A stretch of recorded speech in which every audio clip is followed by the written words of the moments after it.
gue tahu gue sukses itu ketika gue tahu nomornya Dian Sastro di HP gue. Sumpah. Yang membedakan gue dengan Pak Gita adalah gue ada di tahap dimana gue orang dongo yang penasaran. Founders Theory. Hi folks, the one and only Iyas Lawrence. Terima kasih. Gila. Sobat Kabupaten. Sobat Kabupaten. Tinggal di Grand Wisata. Gak usah detail. Tambun aja. Tambun. Terlalu detail. Gue di Lu Delta juga Cikarang Mas. kan? Delta Mas. Delta Nah, Mas. lebih detail lagi tuh. Iya. Zona Amerika ya kan. Betul. Jadi kalau gua ke daerah sini barusan ya. Ya. Jatuhnya tadi gue mau beli Happy Toast sama Coca-Cola gede. Starter pack ke puncak tau gak? Emang? Ya jauh banget. Nah, lu kebayangkan gue ngelakuin itu seminggu sekali Pak. Bener. Lu kalau naik taksi tuh bisa jatuhnya umroh sih. Kalau kata gue nabung tuh buat umroh. Tadi naik taksi lagi ya? Iya gue mikir kan naik taksi. Iya. Saat pas habis ini 300 sekian. Buset 2 kali bisa ke Bangkok gue. Ya. Gue rasa gitu. Tolong produser ini ada kepekaan sedikit lah ya. Ada. Gue udah ditransfer 17 juta tadi. Amin. Terima kasih loh. Gue boleh ada Gue di yang sini. terima kasih banget. Iya. Ini satu kehormatan. Gue sebut Iyas Lawrence adalah bapak podcast Indonesia. Walaupun maksud gue, satu lu bukan bapak-bapak. Iya. Yang kedua sebenarnya bukan podcast pertama. Betul. Tapi kalau gue bilang podcast terlama yang konsisten Pak. Masa sih? Iya. Kalau Kalau lu lihat yang dari awal bikin podcast sampai kalau nggak salah lu pernah ketemu Om Deddy ya? benar. Om Deddy bilang apa? Dia bilang dia terinspirasi oleh gue dan pada saat itu Raditya Dika. Yes. Ya orang cuma ada kita berdua doang ya dia mau. Gue juga terinspirasi dari lu dan Raditya Dika dan Om Deddy. Oh iya. Karena cuma ada kita doang gitu ya. Tapi ini hal yang berbeda. Kalau orang nonton Magna Talks, terus orang nonton ini mereka akan tahu persis gue tuh benar terinspirasi dari lu. Contohnya ya, gue selalu ngeriset. Ya sekarang ini gue nggak ngerisetin, jujurnya gue nggak ngerisetin terlalu banyak. Iya. Cuman Oh iya pas lo main di gua lu riset lo tentang gue. Gokil. itu ciri khas gue dan gue baru sadar iya gue dapetnya dari lu itu. Karena menurut gue itu riset itu hal yang simpel. Tapi contoh nih ya, kalau gue bener nih. Ini jam tangan bapak lu bukan yang ini. Bukan yang ini bukan. Jadi tim gue ada bilang katanya lu dapet jam tangan coklat dari bokap ya. Ada iya. Terus lu pernah bilang orang dilihat dari jam tangannya. Nah di situ gue minder. Emang lu hari ini pakai apa? Gue emang seumur hidup gak pernah pakai Pak. Oh gitu. Iya. Iya. Ya gak apa-apa sih. Emang jam tangan tuh mempercerminkan Kagak. kepribadian, harganya apa mereknya apa stylenya nih? Karena itu kan gue diwawancara sama media jam. Ya kan? Jadi gue harus seakan nih gue harus mikir apa gitu. Sebenarnya gue juga gak mikir dari jam tangan sih. Tapi ada lah momen-momen di mana kayak apa ya misalnya gue habis riset tentang seseorang. Terus ketika gue ngeliat dia pakai jam tangan itu terus gue ngerasa kok di riset gue dia kayaknya nggak berhak punya jam tangan itu ya, dia dapat dari mana ya? Ada gue kayak gitu aja, ngerti gak lo maksud gue? Risetnya sampai total aset kayaknya ya. Karena mungkin kali ya, karena gue karena bagian dari hobi menurut gue. Iya. Menurut gue jam tangan bagian dari hobi. Menarik. Jadi hari ini kan kita ngobrol sama konsepnya Founders Theory nih Pak. Iya. Ngeri banget founders. Ini kita selalu berusaha hanya ngomongin orang-orang yang bisa berhasil founding something. Iya. Tapi founding yang lu lakuin itu sesuatu yang menurut gue di luar kapabilitas berpikir gue. Salah satunya adalah bahasa Jaksel Pak. Lu akuin gak? Lu salah satu orang yang founding bahasa Jaksel. Masa sih? Lu ya orang yang sekarang sebut bahasa Jaksel Yeah. itu hasil dari orang denger radio lu salah satunya. Selama bertahun-tahun lu nge-develop itu dong. Oh iya benar. Radio gua hard rock kan maksudnya? Exactly. Iya. Orang denger cara bahasa lu, disitulah orang ya lu dan beberapa partner lu lah pasti ya. Setuju. Bahasa Jaksel sekarang itu dipakai bahkan orang Malaysia Pak. Ini menurut riset real dari Kemenkop namanya Mas Irwan Syah. Beliau salah satu deputi, maksud gua pokoknya pimpinan lah gitu ya. Gue gak tahu persis jabatan gimananya gitu. Tapi dia bilang di Malaysia itu kalau mereka gak ngobrol pakai bahasa Jakselnya Indonesia, mereka dianggap kurang keren. Nah di situ gue kayak seriusan. Culture-nya bahasa Jaksel itu buat kita lucu. Apa lu Inggris which is campur Indonesia segala macam. Tapi ternyata di luar itu salah satu di Malaysia itu justru mereka sebut bahasa Jakselnya itu keren banget nyampurin bahasa Melayu dengan Inggris. Iya, gue setuju karena terutama peran radio gue sebelumnya ya, market mereka sangat spesifik. Yang ketika gue dulu mendengarkan Hard Rock FM kita sebut aja gitu. Hard Rock FM dia tuh target marketnya orang-orang yang belanja di Plaza Indonesia. Jadi kurang spesifik apa lagi tuh maksud gue. Lo kerja di market-market yang di Plaza Indonesia. Bisa bahasa Inggris, bisa bahasa Indonesia. Yang ketika MRT minta terowongan dia gak mau karena gak mau ada orang miskin masuk ke sana ibaratnya gitu. Jadi maksud gue gila nih marketnya spesifik banget. Party harus di Dragonfly pada saat itu apa segala macam. Jadi ketika gue masuk sana udah dikasih tahu nih bahwa this is your market, this is how you speak. You should talk about this, that yang market tertentu nggak akan ngeh. Ya. Tapi market ini akan tahu. Nah, lo jadi wajahnya berdua dengan Adit atau bahkan sebelum gue ada Iwet Ramadan, ada Stenia Gustaf, Panji Pragiwaksono, dibangunlah image itu. Nah, dari sana udah kebiasaan untuk nge-please market tersebut. Dia diundang untuk nge-MC acara-acara yang kurang lebih marketnya sama nih. Kebangun deh tuh si market Jaksel itu. Menurut gue kayak gitu sih. So it makes total Itu sense. dari tahun berapa ya Pak? Menurut gue itu dari tahun awal 2000 tuh udah kayak gitu. Lu emang di radio? Enggak. Kalau gue di radio tuh baru 4-5 tahun. Cuman maksud gue market itu dibangun oleh radio tersebut dari awal tahun 2000 udah kayak gitu. Tapi kan bahasa Jaksel ini baru kedengeran itu kan ya baru-baru inilah. Mungkin dan harus berdamai gue. Karena nggak mudah untuk gue nge-mix English and Indonesian gitu. Let's say kata witches. Witches kan sering banget it's overused now gitu witches gitu. Cuman banyak banget yang ngerasa sok bule lo gitu. Tapi kan gue harus mengabaikan kata-kata itu. Untuk akhirnya gue bisa berdamai dengan this is how I speak gitu. The mix of two languages does not mean that you're intellectual. Tapi terkadang malah kayak memang lo dibesarkan dengan dua budaya berbeda. Dan kadang lebih banyak budaya berarti lo lebih banyak referensi. Apakah lebih banyak referensi berarti lo lebih pintar? Ya bisa iya bisa enggak sebetulnya. Gitu menarik. Salah satu persamaan gue sama Yes Lawrence adalah kita sesama penumbuh kumis karena pasangan kita lebih tua. Bener, setuju. Iya. Sama-sama lahir tahun 96. Betul. Ya kan? Sama-sama agama Islam juga. Ya, yang bagian situ sedikit berbeda. Sedikit berbeda. Iya. Kita mungkin kita menyembah pencipta yang sama dengan nama yang berbeda. Keren.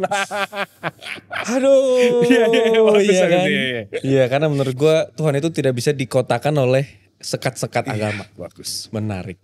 Sama pasangan kita jauh lebih tua daripada kita. Beda berapa? 4. Gue 8. Lu 8. Ya. Tapi ini menarik.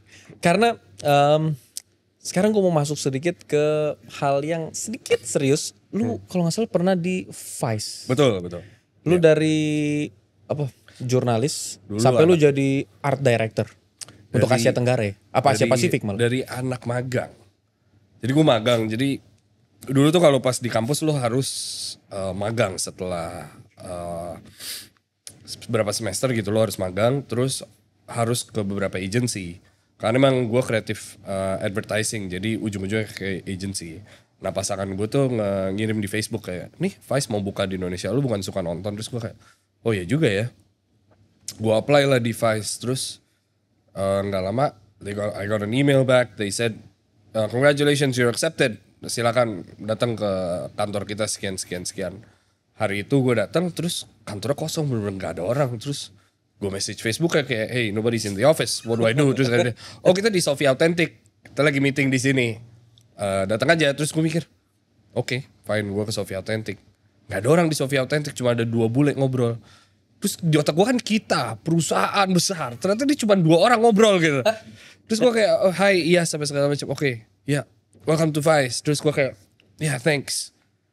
Ini Vice. Terus dia, maksudnya ini, ya cuma ada gue sama, ini temen gue. Bahkan dia bukan kerja di Vice. Jadi gue kayak, oh gue nih, oke. One man media. Iya terus gue kayak, oke, what do I do now? Ya congratulations, lo tuh karyawan pertama dan anak magang pertama. Ke kantor dia lah, datang ke sana. Tugas gue tuh nge-translate artikel-artikel dari US ke sini. Lama-lama gue dari anak pertama di sana muncullah orang-orang lain gitu sampai akhirnya gue fokus di desain jadi art director jadi jurnalis fotojurnalis terus mau dikirim ke Filipina karena mau digedein kan buat Asia Tenggara Southeast Asia buat Vice Southeast Asia.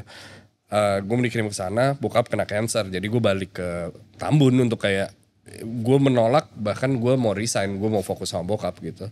Jenuh di sana mau ngapain, ngurusin bokap, akhirnya aku bikin Makna Talks aja deh gitu. Podcast, karena pada saat itu gak ada podcast kan. Itulah tahun 2000. 17. The attention span atau orang ketika ngelihat HP pada saat itu tuh 7 menit. Ya. Jadi 7 menit bosen. Pada saat itu. Pada saat itu. 7 menit. 7 menit. Lama juga ya. Lumayan. Sekarang tuh sekarang 13 detik kalau gak salah. Ih, gila banget. Lumayan sih, itu gila banget. Tapi pada saat itu 7 menit. Untuk gua nge-pitch sebuah ide, gua mau bikin acara yang durasi 1 jam. Ngobrol doang berdua. Itu gila sih. Nggak ada videonya, audio doang. Iya. Oh iya, it was fucking crazy. Nobody understood why, nobody understand how it could generate money, kecuali ya Makna menyadari bahwa oh ya udah oke. They didn't question a bit. Dia cuma nanya lu butuh berapa buat beli mikrofon apa segala macam. 10 juta lah. Lu mulai 10 juta 10 Makna juta Talks. modal. 10 juta lah, bukan duit gue lagi. Oh, karena gak perlu kamera waktu itu awal-awal ya? Enggak. Beli mikrofon, waktu itu belum ada Rodecaster, jadi gue beli Scarlett terus naruh di situ, gue ngedit sendiri. Ya, that was it. Habis itu jalan. Episode pertama siapa, kedua teman artis gue cuman ada 2 waktu itu. Cuman ada Petra Sihombing sama Kinan Pierce yang kerja di situ. Jadi dari situ gue nanya Petra, "Pet, lu ada kenalan ini nggak?" Ada. Masuk. Gitu. Temennya ini pembuat lagu rohani ya. Iya, anaknya Frankie Sihombing. Betul. Temen emang circle-circle-nya nih circle toleransi. Toleransi. Iya. Jadi lu bikin Makna Talks itu ceritanya itu ide lu atau itu sebenarnya idenya dari si Makna Group? Ide gue. Makna Group hanya sebuah agency, terus gue bingung kayak.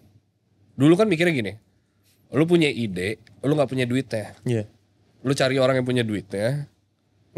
Iya. Iya, lu cari, dia gak punya ide, dia punya duit.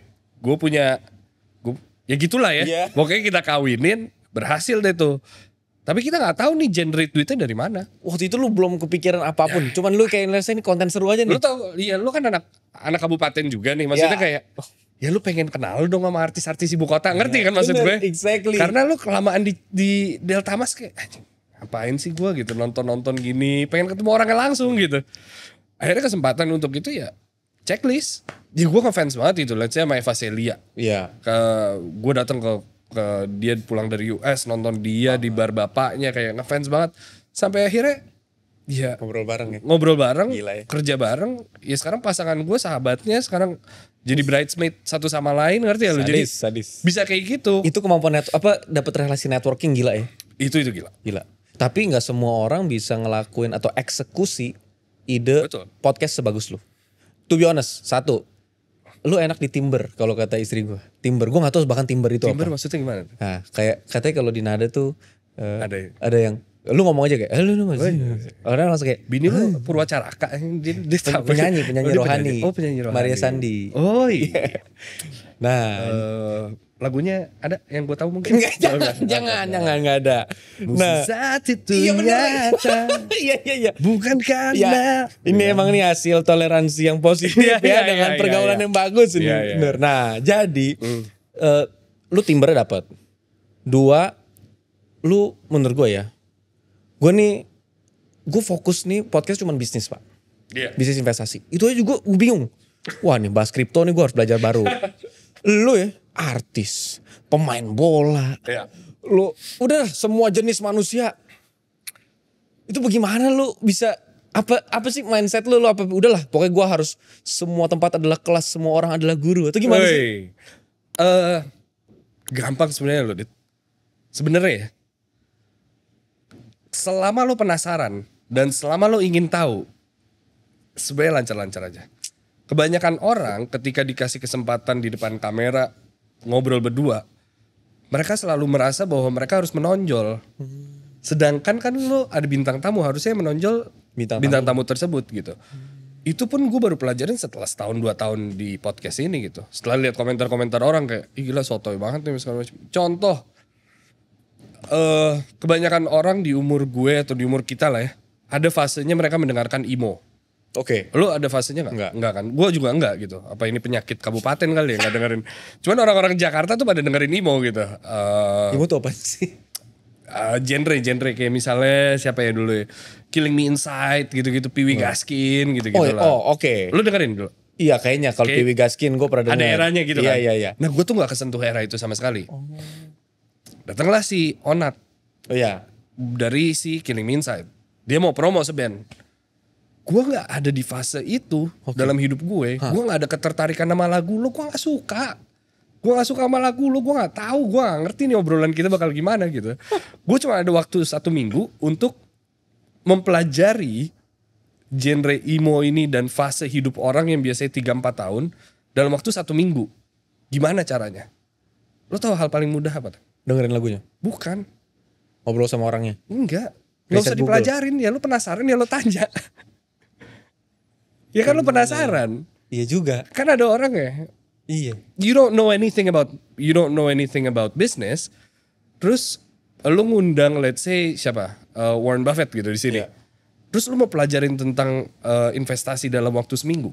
Ya, buat apa? Kan udah ada senior di sini.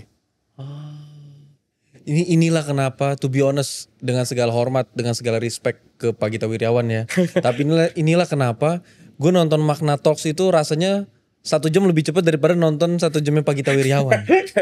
Karena lebih relate ya. Karena mungkin host dan penonton berdiri di kursi yang sama. Iya, iya. Duduk di kursi yang sama. Iya. Gue kalau nonton podcast yang hostnya tuh cerdas ya. Iya. Waktu dia nanya, itu nanyanya sebenarnya dia udah ada di high level. Betul. Yang gue tuh sebenarnya gak ngerti konteks pertanyaan dia apa, bahasa apa yang dia pakai barusan itu. Iya. Dan ini baru gue didiskusikan. Yang membedakan gue dengan Pak Gita adalah gue ada di tahap dimana gue orang dongonya, ngerti gak lo? Yang penasaran. Kalau Pak Gita nih orang pinter, dua-duanya diskusi. Iya. Kalau ini tuh gue lebih, dan Pak Gita kan lebih enggak reachable ya. Ya. Bintang tamunya apa segala Dia macam. mantan menteri gila ya. Iya, maksud gue dia punya akses ngobrol sama orang yang nemuin Iya. AstraZeneca gitu, kayak gue gue ngobrol sama siapa Yang gitu. divaksin sama AstraZeneca. Iya, yang vaksin sama AstraZeneca kalau gue. Jadi gue lebih kayak gue lebih orang-orang yang reachable yang bisa lebih paham. Ini juga ini terlalu too humble ini Pak. Lu ngundang Bambang Pamungkas aja, itu orang kayak Iya. Iya kan? Faktor keberuntungannya besar sih. Lu ngundang Dian Sastro Iya. berkali-kali. Iya kan? Enggak sekali. Iya. Enggak 2 kali, kayak 3 kali dah. Iya. Kan Gue ngontek aja gak dibalas-balas itu. gue tahu gue sukses. Itu ketika gue tahu nomornya Dian Sastro di HP gue. Sumpah. Ketika gue ada WhatsApp-nya nih, terus gue kayak, gue tahu gue berhasil ternyata di dunia podcast ini. Gila lu emang. Tapi ini fun fact ya. Dian Sastro lo WhatsApp sekarang, dalam waktu 15 menit dia balas. Detik ini. Dia nggak mungkin nggak balas. Nah, ini menarik. Awal lu konteks Dian Sastro kan pasti lu awalnya sama sekali gak kenal dia kan? Enggak. Apa yang menurut lu membuat orang seperti Dian Sastro dan beberapa orang lainnya itu ngerasa memorable selain podcast lu memang kayak cangkir kosong gitu ya kan? Iya. Apa selain itu? Menurut lu karisma lu di mananya sih? Ada beberapa faktor sebetulnya, Dit. Yang pertama, lu cuma punya 1 jam bersama seorang figur. Oke. Dalam 1 jam itu ada beberapa kepentingan ketika lo bikin sebuah podcast. Ya. Beberapa podcaster di luar sana kepentingannya adalah untuk mereka, alias Oke, penonton. viral. Iya. Oh, oke. Jadi viralitas, Ya. hal-hal yang lagi rame apa segala macam demi kepentingan penonton. Yang angkanya akan pasti banyak gitu. Ya. Let's say A sama B lagi selingkuh apa segala macam, bahaslah tentang itu, besar lah rame. Oke. Atau lu ada opsi kedua, viewers nggak akan sebanyak itu, tapi hubungan lo dengan orang tersebut akan jauh lebih lancar gitu. 1 Menarik. jam itu. Jadi yang gue ambil tuh poin itu, gue mau nge-please lo, dan kalau lo happy, penggemar lo happy, penonton juga happy pada akhirnya gitu. Menarik. Nah, tapi yang gue tarik mundur, kenapa mungkin orang betah dan pada akhirnya jadi berteman sama gue gitu. Ya kita pada akhirnya jadi berteman gitu. Ya. Adalah bukan koneksi, Oke. tapi reputasi. Oke. Connection is who you know. Oke. Reputation is who knows you kan. Oke. Ketika gue ngobrol sama, gue bisa bilang, oh gue kenal Dian Sastro, gue kenal Mbak Adinia Wirasti, gue kenal Nicholas Saputra, gue kenal gitu. Semua orang juga kenal mereka. Semua orang juga kenal mereka. Tapi mereka kenal lo gak?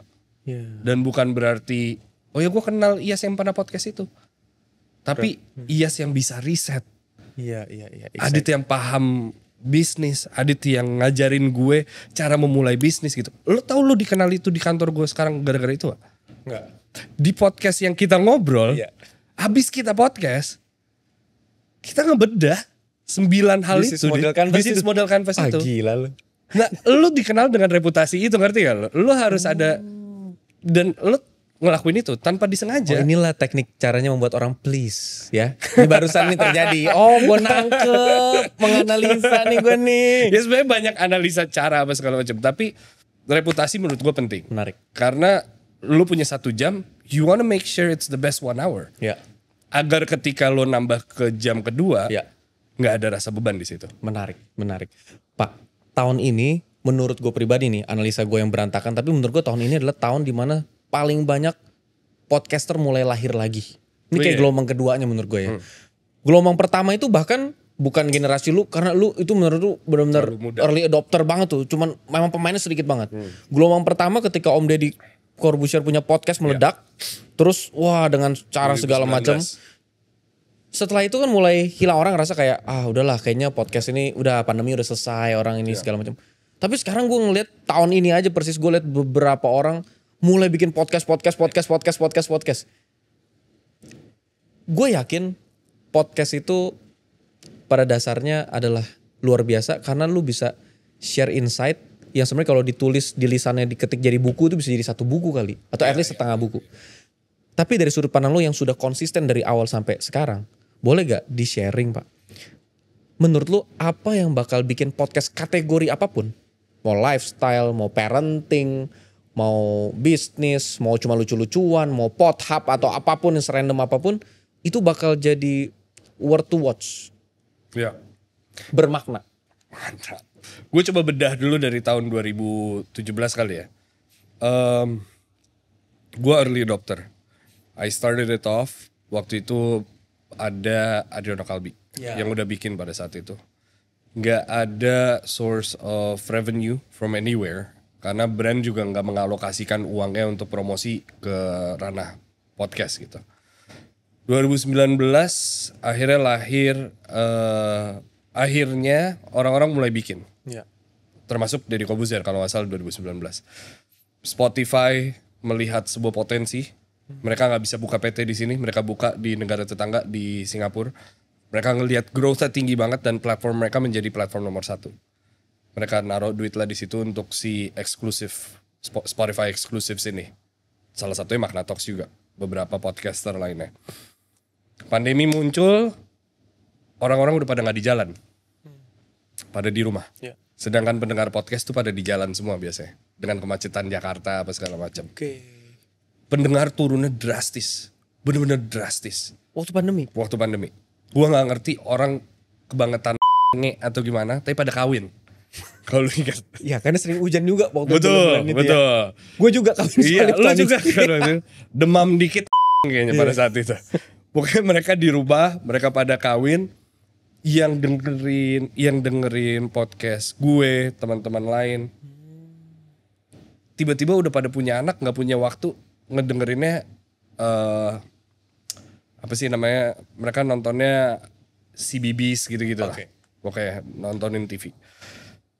Akhirnya pandemi selesai, pelan-pelan naik ke atas nih. Nah, banyak banget yang bikin tematik. Let's say di warung, TWK. Keren.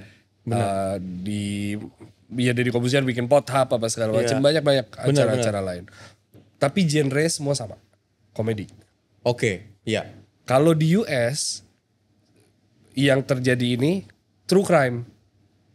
Jadi pembunuhan, crime itu nomor 1 di US. Podcast, crime. Hah? Yang ngobrol sama siapa? Jadi dia ngobrol, jadi kita berdua ngebedah sebuah misteri. Oh, kayak detektif Aldo, kayak detektif Nancy gitu-gitu. Judge gitu-gitu ya? Iya, nah itu paling rame di sana. Kalau di Indonesia itu 2, komedi dan juga horor. Ya kan? Nah, brand sekarang udah mengalokasikan dana sekian persen dari setiap tahun tuh udah kepada podcast ini. Jadi ngerasa mereka lebih aman gitu. They can keep up with this. Cuman permasalahannya banyak orang zaman sekarang merasa bahwa ketika mereka ngumpul sama teman-temannya, mereka itu lucu. Jadi mereka buat podcastnya, buat tongkrongan mereka, pendengarnya tongkrongan mereka juga. Nggak mikirin gimana mereka bisa generate revenue dari luar circle mereka. Nah itu yang membahayakan sebetulnya. Karena it is great fun. Ya. It is a hobby gitu. Lo ngobrol sama orang terus dibayar gitu. Tapi lo harus mikir find your niche kan. Iya. Paham. Misalnya ngomongin bisnis, udah ada founders theory gitu. Menjadi nomor satu. Kenapa gue harus bikin lagi tentang bisnis juga gitu? It doesn't make any sense. Ya lo harus find your niche gitu. Dan itu yang sering kali gue ngebahas sama teman-teman podcaster lain. Karena di luar sana banyak banget gue terinspirasi sama lo. Ya jangan bikin kayak gue berarti. Iya benar. Buat apa gitu? Buat apa gitu? Itu sih permasalahannya menurut gue. Menarik. Dan memang lu uniknya adalah kemarin ketika ada podcast yang to be honest agak eksklusif di ras tertentu, anggaplah agak lain. Iya. Ya kan? Ya kan? Terus yang gue nggak pernah lupa gimmicknya siapa? Yang preman paling kuat di bumi itu kalau nggak salah datang dia pantekin paku, terus dia minumannya dia kan lucu, podcast minum kan botol Pak, dia minuman ditaruh, betul, di gue bilang paku itu kan, ih cerdas banget ya, kok kayak gitu ya, terus dia gimmick kayak keren, terus duduknya tongkrongan asik, jadi film nggak lama, tuh filmnya pecah, gue bilang gila, ini mimpi Iyas nih di film nih, ini nggak lama Magnatok jadi film ini, amin gitu, iya kan, enggak sekarang dari podcast next levelnya nggak pernah jadi film sebelumnya Pak. Do You See What I See menjadi film. Do You See What I See? Iya, Do You See What I See dari Mr. Popo. He's a genius as well. True crime-nya di US, kalau di sini horror juga kan. Karena Indonesia suka banget sama horror. Ini pinter banget menurut gue. Dia compile cerita-cerita orang. Semua orang punya cerita setan lah. Iya. Kirim ke dia yang bacain. Dia yang jadiin podcast. Dia dapat duit, dia jadiin film. Iya. Dan orang dibacain ceritanya udah happy cerita gue. Iya cerita gue deh gitu. Kayak gila, it's such a genius move gitu. Dan gue menyadari tahun ini. Bahwa industri media itu bisnis yang sangat buruk. Kenapa? You rely on advertising. Iya. And it's never nice to rely on advertising kan sebetulnya. Karena kan lo rely dalam sebuah brand. Kalau brand itu lagi flop ya lo gak dapat apa-apa dong berarti. Iya. Lo dapat mentahannya gitu. Jadi gue lagi nyari bukan exit plan tapi cabang-cabang baru gimana caranya kita bisa memonetize industri podcast ini gitu. Wah gila ini bisnis model kreatif nih. Dalam artian ini maksud gue detik ini gue masih belum nangkep. Bukannya bahkan kayak yang true crime di US itu tetap rely on advertising? Enggak menurut lo? Yes, rely on advertising. Tapi nggak 100% itu cuma that's only what 30% of the cake. 70% apa? Offline event. Pertemuan, tour. Oh itulah kenapa Deddy Corbuzier kemarin bikin di panggung Idea Fest. Mungkin iya. Iya dia bikin kemarin. Kalau di luar negeri podcast tour tuh normal. Iya. Daniel Mananta juga bikin kan? Iya.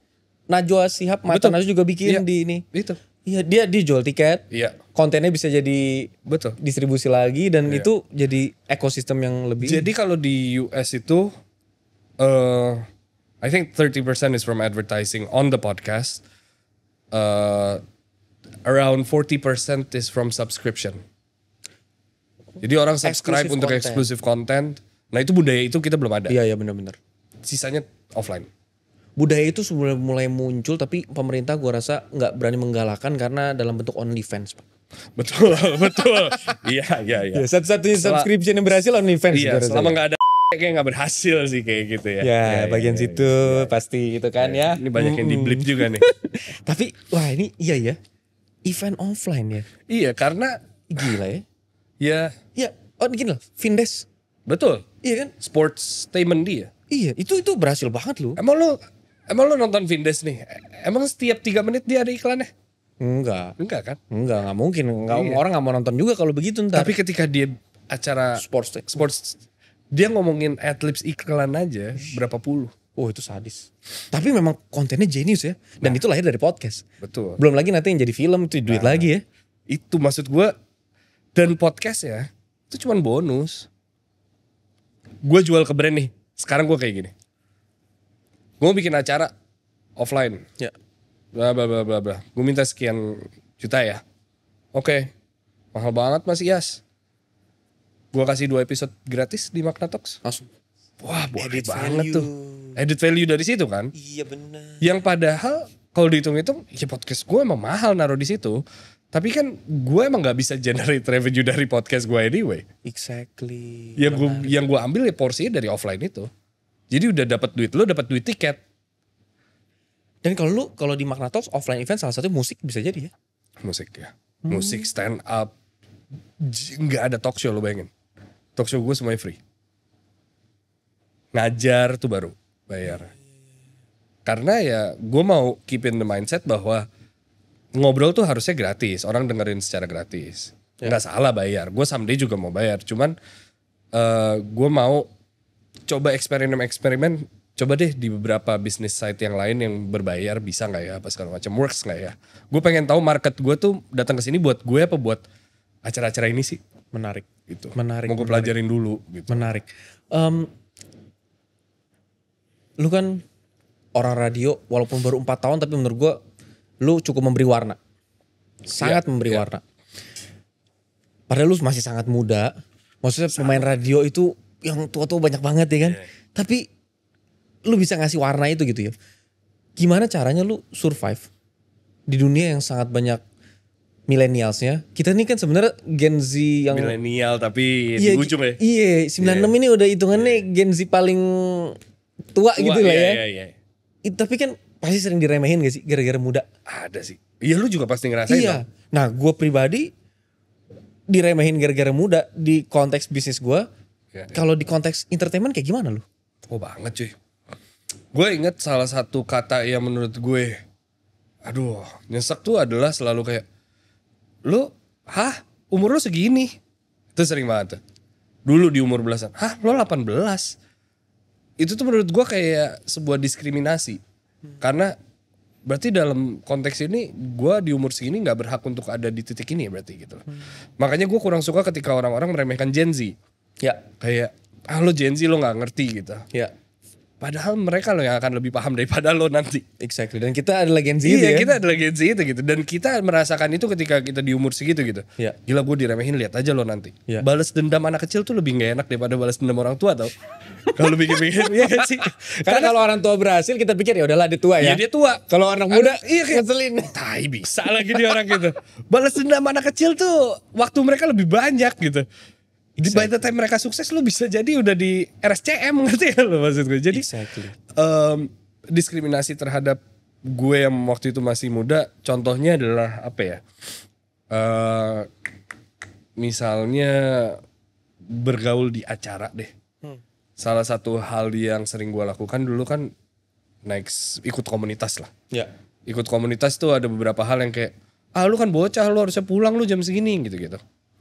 Nah gue rasa tuh banyak banget momen dalam hidup gue misalnya di komunitas basket ataupun di sepeda fixed gear dulu adalah gue banyak nelen ludah sendiri gitu kayak ya udah sabar tapi buktiin aja karena di momen-momen kayak gitu gue biasanya bohong sama umur gue bilang 18 gue bilang 17 Sama persis. sama kan Iya. untuk ngebikin diri gue Seenggaknya bisa diterima lah. iya seenggaknya bisa diterima tapi ada titik dalam hidup lo yang kayak ya udah gue embrace deh. Ada yang kayak ya udah gue bangga kok gue masih umur segini. Salah lo sendiri lo umur segitu kagak menjadi diri gue gitu, ngerti gak lo maksud gue? Harus ada sisi arogannya ternyata. Iya. Dan itu baru gue pelajarin ya pas umur 20 kali. Iya. Sebelum itu gue bohong mulu soal umur. Ya apalagi pas belasan bener. Iya kan? Iya. Kayak bohong aja terus soal umur. Ya, kalau gue lebih ke ya gue biasanya cuma nanya balik bener lu gue umur berapa ya segituan lah gue jawab gitu. Iya sering banget kan gitu. Iya. Nah apalagi teman-teman lu ngumpulin terus ditanya gini. Dia umurnya berapa coba lu tebak? Iya. Digituin kan? Kesel Sering banget banget. udah. Iya kan? Paling. Iya. Iya. Tapi awal-awal tapi kalau sekarang gue udah anggap udahlah jokes. Tapi bener kata lu kadang-kadang justru kalau sekarang ya mungkin gara-gara terlalu banyak Gen Z yang sukses. Iya jadi Sekarang orang nganggap kayak gila Gen Z sekarang sukses-suksesnya. Iya. Tapi gue ngerasa kita kan Gen Z paling tua. Gue ngerasa tua saat gue tahu Gen Alpha udah SMP. Iya. Terus mereka udah ngomongnya skibidi. Gue tuh gue menganggap gue milenial. Karena kita di ujung banget kan. Iya. Adik gue yang cewek tuh Gen Z. Oke. Adik gue yang cowok tuh dia baru naik SMA, gue anggap dia agak Gen Alpha. Oke. Jadi ada 4 generasi berbeda di rumah gue. Gila ya. Ada Baby boomer, nyokap, Ah. gue, adik. Jadi dan kita berempat nih berkomunikasi satu rumah. Dan kita mempelajari generasi kita satu sama lain dan trauma generasi kita satu sama lain ngobrol apa segala macam, itu unik sih menurut gue. Dan banyak belajar dari yang paling kecil. Contoh apa ya, kayak gini deh, mereka sebuah tragedi yang belakangan ini terjadi apa ya?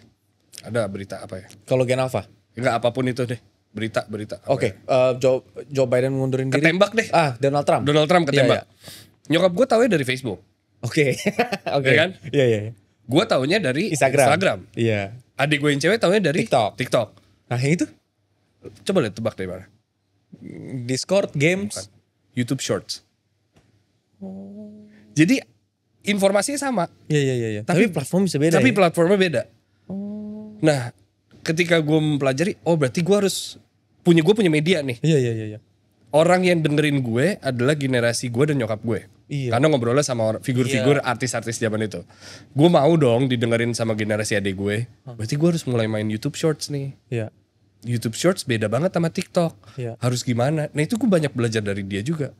What do I do? Gue ngomong sama adik gue kan kayak, hey, gue manggilnya Match kan. Hey Match, I feel like, my podcast. I want your friends to listen to it. I know your friends know me, tapi how do I do it? Terus saya, who's on top of the game right now? Terus dia kayak, Speed. Terus kayak, ya Kai Cenat. Terus gue kayak, okay. Streamers kayak let's talk about streamers gitu. Kita cari tahu streamers, kita nonton streamers bareng. Setiap ada episode Mr. Beast baru kita nonton bareng gitu, kayak saling belajar gitu. Karena banyak banget sekarang generasi gue atau generasi milenial yang lebih tua mendiskriminasikan si Skibidi dan dan Slay dan generasi Sigma ini, yang padahal kalau lo pelajarin kan mereka yang jauh lebih pintar daripada lo. Iya. Daripada lo dikontrol mereka, mending lo temenin mereka. Ya kan? Jadi itu yang gue pelajarin sekarang sih. Interesting. Karena jujur aja kita kalau ngomongin konten sekarang orang semua masih fokus ke Gen Z milenial, Gen Z. Belum ada yang benar-benar fokus ke Gen Alpha. Betul. Bahkan kalau kita ngomongin Gen Z yang paling muda aja, kita tahu Indah G lah. Iya, yang iya. orang bilang G-nya tuh Gen Z ya kan. Iya.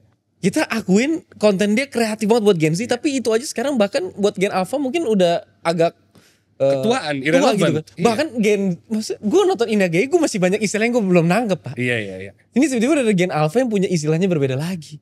Gue beruntung gue ada di rumah dengan sebanyak itu generasi. Jadi gue tahu.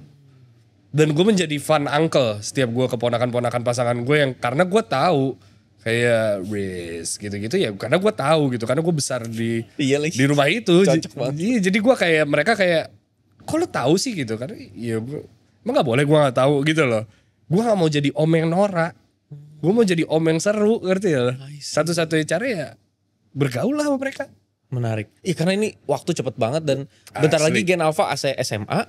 Terus dia udah dia lah pendengar radio zaman dulu. Iya. Tapi Habis itu di generasi satu lagi deh tuh. Gak tahu apa itu. Exactly. Jadi kalau dari sudut pandang lu, orang-orang kayak kita ini perlunya berusaha beradaptasi gitu atau kita lebih merelakan talent baru yang benar-benar oke, lu jadi talent Gen Alpha deh. Nih, Gak bisa dibentuk gak kayak zaman dulu. maksudnya? Speed itu bukan sebuah bentukan media. Gak zaman dulu Indra Bekti sama siapa? Paham. Ceriwis tuh. Iya. Yang perempuan rambut pendek ya? Iya. Ya, lupa Kok maaf. gue lupa sih. Siapa?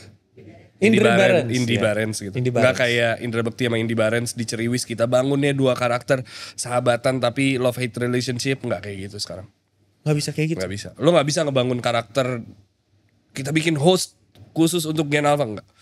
I Show Speed lahir dari dia belajar cara backflip. Terus orang ngeliat lucu.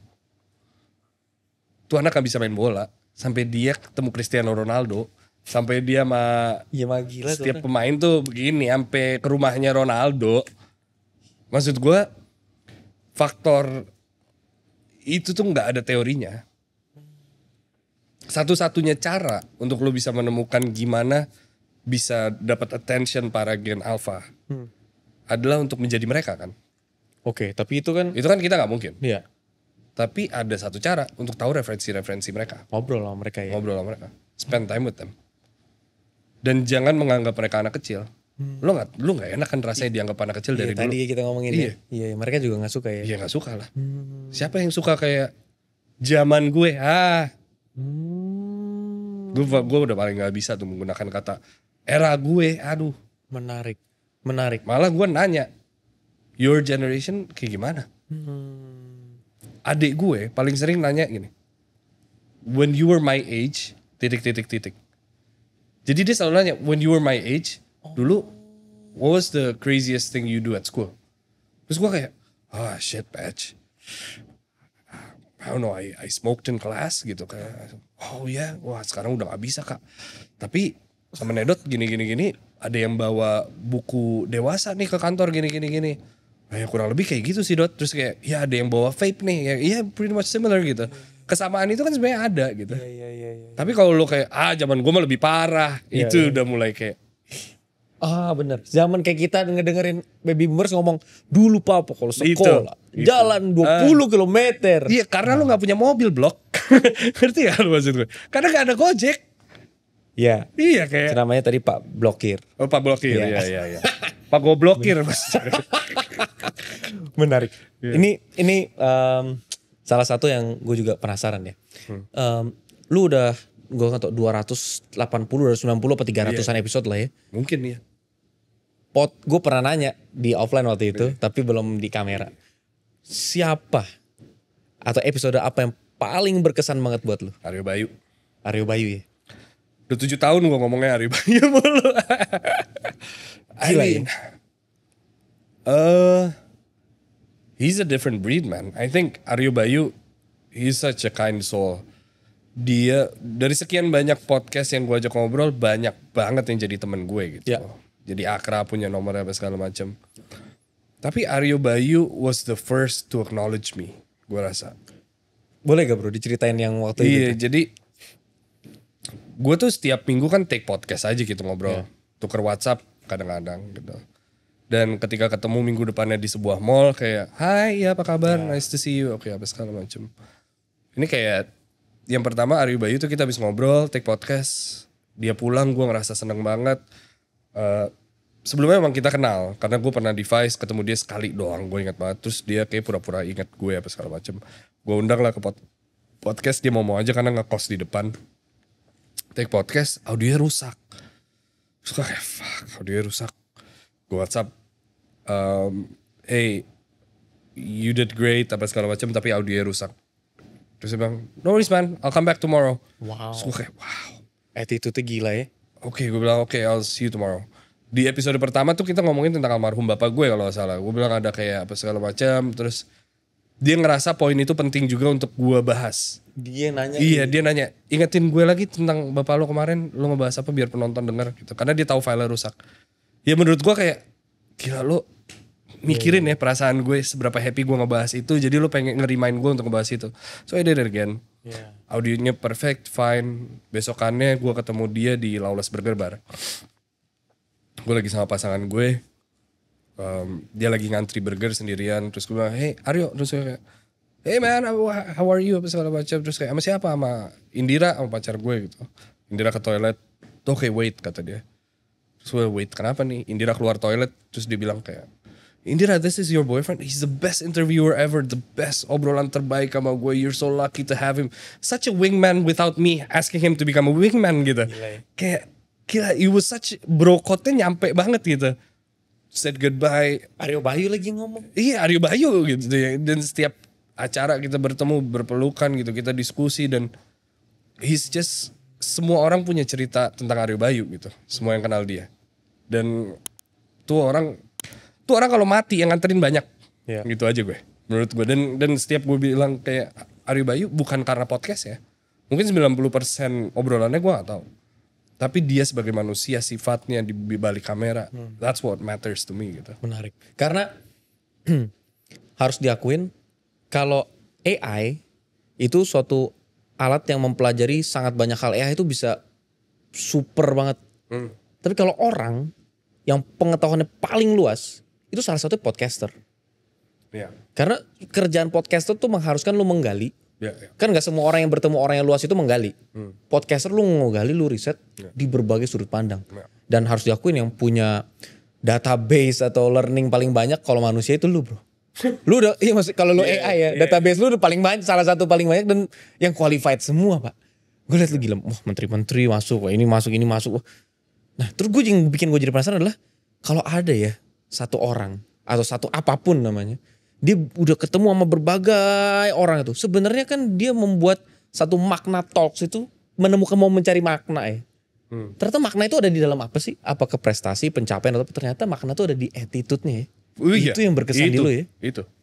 At the end itu. Wah, gue tuh paling gak suka podcast atau sebuah obrolan 1 jam yang ketika kamera nyala terus mati, dia Beda. 2 orang berbeda. Salah satu orang, nih gue gak nyebut siapa, cuman yang menurut gue malah bagus banget depan kamera dan di belakang kamera di luar Aryo Bayu. Tahu siapa? Aldi Taher. Aldi Taher di depan kamera, di belakang kamera persis kayak gitu. Aldi Taher gue video call sekarang, dia pasti ngangkat dan karakternya pasti kayak gitu. It's the genuinity of mankind of. Iya. That's the character I wanna be. That's what I show. Sayangnya kebanyakan konten kreator nggak seperti itu. Kebanyakan orang yang di depan dan di belakang kamera karakternya sama itu ada di industri film. Kalau gue boleh jujur. Oke. Karena mereka bergaul dengan semua orang. Oke. Dengan camper, dengan lighting, apa segala macam gitu. Ya. Kalau konten kreator kebanyakan kan mereka bosnya, Ya. mereka yang setup, mereka yang bikin story, mereka yang deal sama klien. Ya. Jadi mereka merasa bahwa I can do it all gitu. Yang gue pelajarin salah satu dari lu pribadi adalah waktu gue syuting, gue inget lu pertama lu kenalin dulu satu-satu tim lu. Iya. Itu menurut gue hal kecil, tapi gue contoh. Makanya tadi sebelum lu mulai gue kenalin dulu satu-satu tim. Karena menurut gue kadang-kadang orang yang di belakang kamera yang kerjanya bisa jadi sorry to say lebih capek jauh daripada kita yang ngomong. Tapi penghasilan kita mungkin lebih besar daripada yang di belakang kamera. Tapi mereka bahkan di acknowledge hadir aja enggak seperti properti hidup yang bisa bergerak-gerak dan kenyal kalau dipegang. Iya, kan manusia. Iya. Wah. Iya. Betul. Sangkain ngomongin tadi, sorry. Terus nah, jadi dari situ gue nangkep bahwa lu hal sekecil gitu aja lu perhatiin. Ya. Yang kedua, gue inget lah, gue kan ngelihat belum ada ya podcast yang benar-benar seminggu sekali lu bikin setup di kafe gitu, itu gila effort banget. Gue sengaja datengin podcast kita jam 5, gue datang pagi-pagi. Gue tuh pengen nyerap, gue bilang gue pengen nyerap ambience dulu nih. Tapi gue lihat ya semua orang di situ ya modelnya kayak lu. Ya santai aja walaupun ibarat kata kan mereka sebenarnya udah sering ngelihat orang-orang luar biasa lah datang ke kafe mereka dan segala macam. Ya mereka pembawaannya nyantainya dapet, apanya dapet. Ya sekalian gue sebenarnya juga daripada pindah-pindah dan hujan, udah gue stay dari pagi tuh jadi dari pagi banget lah. Nah di situ gue salut sih. Dan yang menarik adalah di podcast lo, selain lo ngeriset, mereka tuh yang nonton timnya itu kayak bener-bener jadi penonton yang menikmati sesi tuh. Iya. Bukan lagi ngerjain kerjaannya. Bukan kayak aduh kapan selesai nih ya. Iya. Nggak, mereka nikmatin sesi. Ada momennya kayak gitu tapi. Ada. Ini kebetulan aja waktu itu ngobrol lama lo, mereka pas itu ya kayak anjing seru banget apa segala macam. Cuman ada beberapa sesi yang kayak pasti mereka merasa bahwa ngapain sih lu ngobrol sama dia, pasti manusiawi. Tapi kenapa sefrekuensi? Menurut gue adalah gue pernah belajar ini bahwa gue tuh mau ibarat sebuah restoran, gue tuh nggak butuh orang yang motong bawang. Oke. Gue tuh butuh orang yang bikin menu. Oke. Kalau motong bawang, ya udah siapa aja bisa gitu. Oke. Masang tripod, Iya. gampang. Tinggal tak gitu. Tapi yang ikut berpikir gitu maksudnya. Yang ikut berpikir. Nah, gue mau make sure anak-anak gue nih merasa bahwa mereka terlibat Ya. dalam setiap hal. let's say angle kamera. Ya. Yang lo lakuin di sekarang nih eye level gitu. Ya. Tapi kalau misalnya anak gue bilang kayak, enggak menurut gue ini bisa dari atas gitu. Setiap omongan dari siapapun di kantor gue harus bisa di counter. Kenapa lo kayak gini? Enggak, menurut gue lebih bagus kayak gini. Dan jadi gue nggak mau ada strata bos atau apa di situ loh. Gue mau lo berpikir juga gitu. Menurut gue harus eye level begini gini gini. Oh gitu ya, oke. Yang setuju siapa? Gini gini gini. Kayak barusan sebelum gue kesini lagi mau naikin sebuah konten. Ya. Gue ngerasa kayak, kok gue kurang srek ya sama judulnya.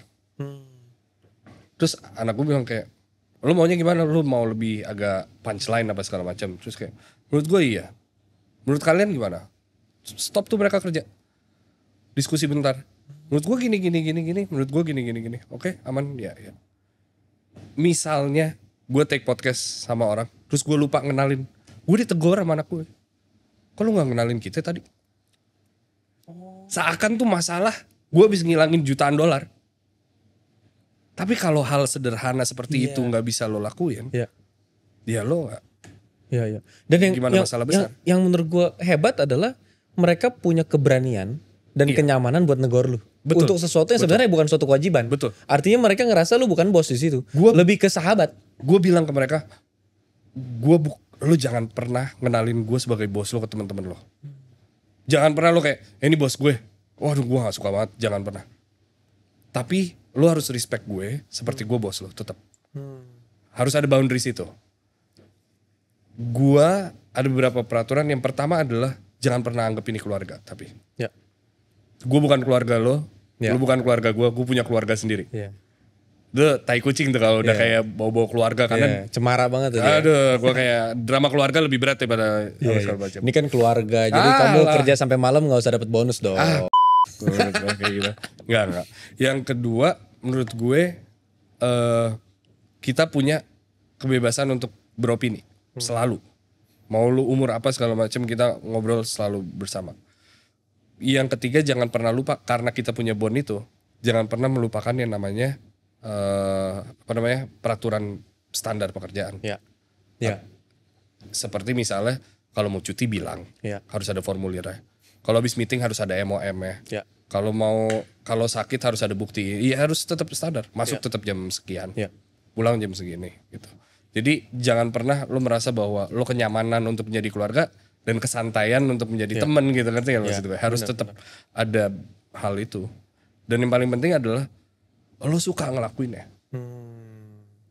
Anak gue kalau misalnya lagi podcast back to back musisi terus nih. Musisi gede-gede. Ya musisi gue kan gak pernah yang biasa-biasa gitu. Gede-gede gitu. Ardhito Pramono segala iya, macam. jadi terkenal nih, mereka suka gitu kayak wah ya. Kalau bosen tuh mereka bilang, gue bosen loh pak musisi mulu, ganti kayak apa kayak, lo nggak mau bikin apa-apa, ya udah ayo bantuin gitu.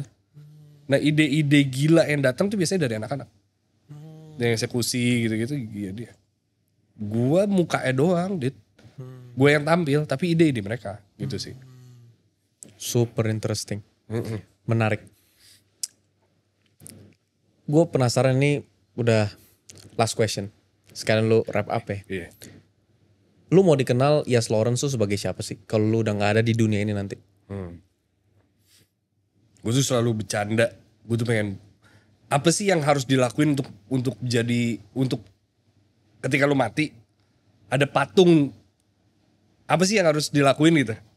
Entah patung Sudirman, entah sekarang patung-patung deh kayak apalagi patung yang di luar negeri. Ya Abraham Lincoln. Iya, gede duduk terus. Messi gitu atau siapa gitu. What do you have to do to be remembered having a statue gitu? Dan what they all have in common adalah they fought for the rights of the people. Messi fought for the rights to play football. Okay. And the kids of Argentina. Okay.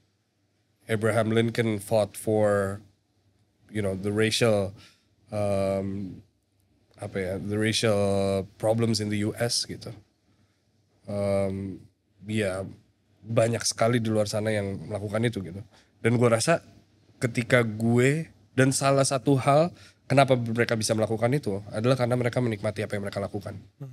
Jadi as long as I'm happy doing whatever I'm doing dan ngelakuinnya semua dengan legowo, dengan berbasis moral, I think I'm on the right track gitu. I'm happy to die as it is. Gue lahir secara Islam. Gue memeluk agama Islam. Gue sekolah di sekolah Kristen. Sahabat gue pencinta kucing. Oke. Catholic. Oke. Itu udah agama baru ya? Catholic ya. Dia Katolik. Catholic. Oh, oke. Ya ampun lama banget otak gua. Sahabat gua Katolik. Gua tinggal di Bali. Jadi di sekelilingi orang-orang Hindu, gua mempelajari Buddha gitu. Dan yang semua gua bisa ambil dari seluruh agama adalah moral. Yaitu knowing what is right and what is wrong. Yang membedakan adalah ya sebab akibatnya. Kalau lo melakukan hal buruk, ya akibatnya kalau di Hindu ya lo reinkarnasi jadi tutup botol mijon kan gak happy lo, ya kan?